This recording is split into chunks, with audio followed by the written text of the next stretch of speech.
अब आप फिर वही ताकत उनको दोगे तो गुंडागर्दी करेंगे वो लोग। चंद्रशेखर भाई एक मिनट खाली। अब इसलिए अपनी ताकत बनानी हमें। सुन रहे हो नहीं सुन रहे हो कि मेरी कलम में इतनी ताकत आए कि मैं उस एसएचओ को नहीं उस एसएसपी को भी सस्पेंड करने की हिम्मत रखूं जो हमारे लोगों का काम नहीं कर रहा है, जो हमारे लोगों की मदद नहीं कर रहा है, जिसके संरक्षण में हमारे लोगों की हत्या हो रही है। और यही हमारी ताकत का बनने का काम यहाँ शुरू होगा। और जैसे हमारी ताकत यहाँ बनेगी, ये गुंडे घरों में घुस जाएंगे, ये गुंडे क्षेत्र छोड़ के भाग जाएंगे, ये गुंडे घरों में दुबक जाएंगे। देखें किस तरह भीम आर्मी चीफ चंद्रशेखर आजाद सौरभ भाई को न्याय दिलाने पहुंचे अलीगढ़ यूपी में, जहां पर भीड़ ने बेकाबू कर दिया और चंद्रशेखर आजाद की गाड़ी से उतरने से पहले लाखों की संख्या में भीड़ पहुंची। देखें किस तरह भाई चंद्रशेखर आजाद के समर्थन में उमड़े बहुजन समाज के लोग। पूरी वीडियो को अंत तक देखें और चैनल को सब्सक्राइब करें। जय भीम, चंद्रशेखर आजाद भाई पार्टी से जुड़े।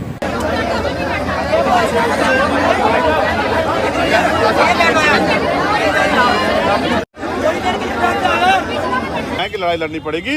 ये बात भी सर्वविदित हो रही है कि ऐसा लगता है अब चुनाव खत्म हो गया, अब इन गरीबों से उनका कोई मतलब नहीं रहा, तो इनके मरने पे भी आवाज उठाना उनके लिए कोई जरूरी बात नहीं। हमें अपने स्तर पे लगा तो फिर इस संघर्ष को आगे बढ़ाएंगे। प्रियंका गांधी वायनाड से चुनाव लड़ने जा रही हैं, क्या कहेंगे आप? बधाई हो उनको। एमपी साहब आखिरी सवाल है, अलीगढ़ में ब्लॉक प्रमुख दलित है, उसको मारने की साजिश और शोषण हो रहा है, इस पर आप क्या कहेंगे? भारतीय भाजपा विधायक पर आरोप लगा। अब आप ये महसूस कर लो कि उत्तर प्रदेश और देश में जो दलित समाज के लोग किसी न किसी कारण महापुरुषों का मिशन छोड़ के और इन दलों के पिछलग्गू बने हैं, उनको इन दलों में पद लेकर भी इज्जत नहीं मिलेगी और जुल्म जाति का शिकार होना पड़ेगा। मैं अपने बहुजन समाज के भाइयों बहनों से कहना चाहता हूं कि उनको महापुरुषों के मिशन को आगे बढ़ाने के लिए और अपने लोगों के संरक्षण के लिए इस तरह के विचारधारक दलों को छोड़ के आजाद समाज पार्टी में आके मजबूती से महापुरुषों के मिशन को आगे बढ़ाना चाहिए और अपनी आवाज को गठबंधन के प्रदर्शन को लेकर क्या कहेंगे? जनता देख रही है, उन्हें धन्यवाद करना चाहिए अम्बेडकर वादियों का कि अम्बेडकर वादियों ने अपनी जिम्मेदारी। वो कब होगा? जब ये अधिकारियों पे कार्रवाई हो जाएगी और कार्रवाई करने के लिए आपको ताकत बनानी पड़ेगी। ताकत कब बनेगी? जब आप बिहार का उपचुनाव में ये साबित कर देंगे कि आप आजाद समाज पार्टी चंद्रशेखर आजाद के साथ खड़े हैं, उसको ताकत देना चाहिए।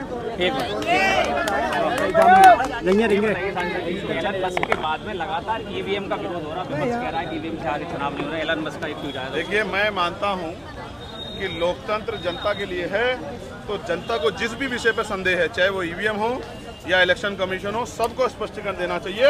और जनता अगर चाहती है बैलेट से चुनाव हो तो सरकार को, इलेक्शन कमीशन को कोई परेशानी नहीं होनी चाहिए, फिर चुनाव बैलेट पेपर से करा देने चाहिए।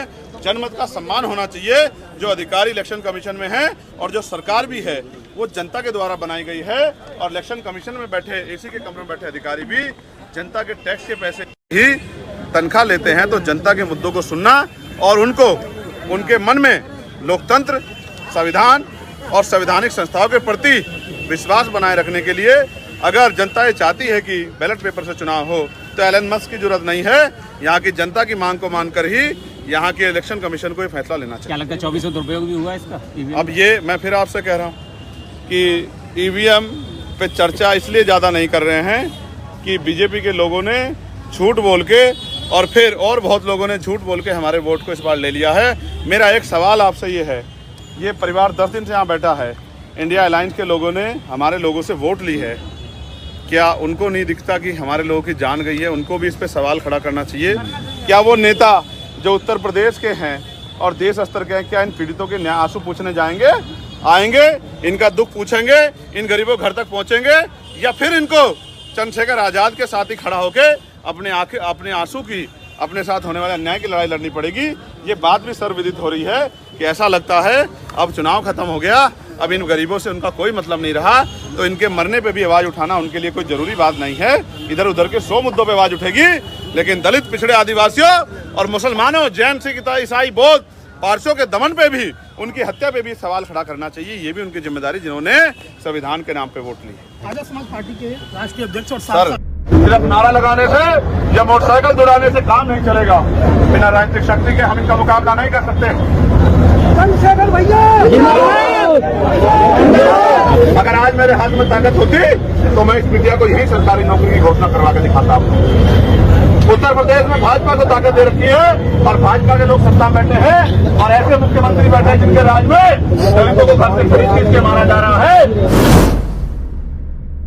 आज अपने एक अपनी ताकत बनाई है नगीना के जरिए, तो आपकी बात मजबूत हुई है, आपकी सुनवाई भी होने लगी है, आपकी बात का दम है। ताली मत बजाओ, सुन लो, ये ताली बजाने का नारा लगाने का समय नहीं है, क्योंकि हमने अपना भाई खोया। एक नहीं कई भाई का एक और बहन बैठी है जिसके 3 बच्चे हैं, वो भी उम्मीद लगा के बैठी है कि भाई चंद्रशेखर आएंगे, मुझे न्याय दिलाएंगे। माननीय मंत्री जी और तमाम लोग, हमारे जिला संगठन के लोग, हमारे मंडल के लोग लगातार इस लड़ाई को लड़ रहे हैं और देश के लोग भी लगातार इसमें सहयोग कर रहे हैं। लेकिन आप ये सोचो, क्या हम इनको पूर्णतः बंद नहीं करा सकते? क्योंकि हत्या हो ही नहीं, किसी बहन बेटी का अपमान हो ही नहीं, किसी गरीब को बेइज्जत किया ही नहीं जाए, क्या तार की बाट लगाकर लोगों की हत्याएं जो की जा रही है ये बंद हो जाए? अगर हम ऐसा करना चाहते हैं तो मैं अलीगढ़ के लोगों को भी इशारे के तौर पर कह रहा हूं, अगर वास्तविकता मुझसे प्यार करते हो, वास्तविकता में चाहते हो कि मेरी कलम में इतनी ताकत आए कि मैं उस एसएचओ को नहीं, उस एसएसपी को भी सस्पेंड करने की हिम्मत रखूं जो हमारे लोगों का काम नहीं कर रहा है, जो हमारे लोगों की मदद नहीं कर रहा है, जिसके संरक्षण में हमारे लोगों की हत्या हो रही है, तो फिर राजनीतिक ताकत देने में मदद कराओ। खैर का उपचुनाव आ गया है, मेरे नौजवान साथियों, आज से ही अपनी ताकत बनाने के लिए लगो। और इस बार जब खैर में उपचुनाव हो 6 महीने के अंदर, तो आजाद समाज पार्टी का मेंबर ऑफ असेंबली एमएलए वहां से जीत के जाना चाहिए।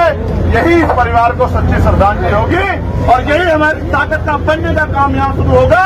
और जैसे हमारी ताकत यहाँ बनेगी, ये गुंडे घरों में घुस जाएंगे, ये गुंडे क्षेत्र छोड़ के भाग जाएंगे, ये गुंडे घर में दुबक जाएंगे और गुंडागर्दी इनकी चलेगी, ये गुंडागर्दी हवाई हो जाएगी। ये भी आपको सम्मान से बात क्या करेंगे, लेकिन ये तभी संभव है कि जो बिजनौर के लोगों ने करके दिखाया वो अलीगढ़ के लोग भी करके दिखाएं। ये अलीगढ़, इसका इतना बड़ा नाम है और मुझे गर्व महसूस होता है कि यहाँ इतना मान सम्मान आप लोगों ने कमाया है, लेकिन यहाँ इतना बड़ा जुल्म हो रहा है, तो ये चिंता का विषय है और इस चिंता को आपको मुझे समझना पड़ेगा। सिर्फ नारा लगाने से या मोटरसाइकिल दौड़ाने से काम नहीं चलेगा। बिना राजनीतिक शक्ति के हम इनका मुकाबला नहीं कर सकते। चंद्रशेखर भैया, ये जो नारे लगाते हैं ये काम नहीं करना चाहते हैं, ये नारा लगा के बात को खत्म करना चाहते हैं। मगर मुझे बताओ, अगर आज मेरे हाथ में ताकत होती तो मैं इस मीडिया को यही सरकारी नौकरी की घोषणा करवा के दिखाता आपको।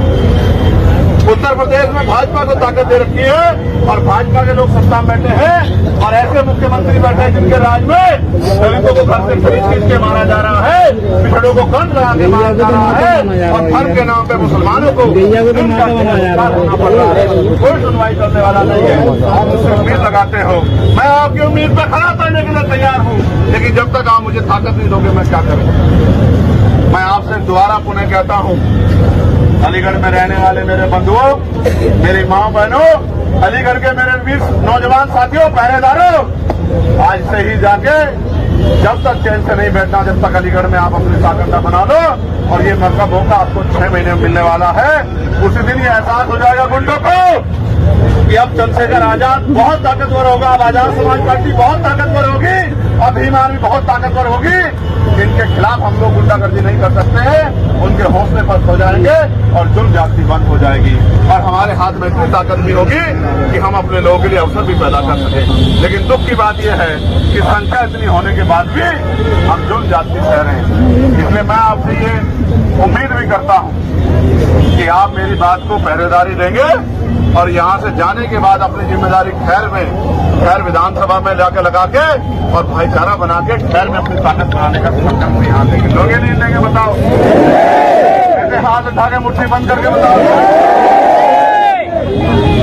जो हाथ उठाएगा उसी को माना जाएगा कि वो आगे का बंदा है। पीछे हो जाओ, ये पीछे देखो, ये जुल्म जाति की बेड़ियां काटना इतना आसान नहीं है, बहन बेटियों की सुरक्षा करना आसान नहीं है, इन गुंडों से अपने गरीब परिवारों का संरक्षण करना आसान नहीं है, क्योंकि कहीं ना कहीं गुंडों को सत्ता का संरक्षण प्राप्त हो रहा है। इसलिए अगर सत्ता संरक्षण को तोड़ना है तो पहले उनसे नैतिक ताकत छीननी पड़ेगी।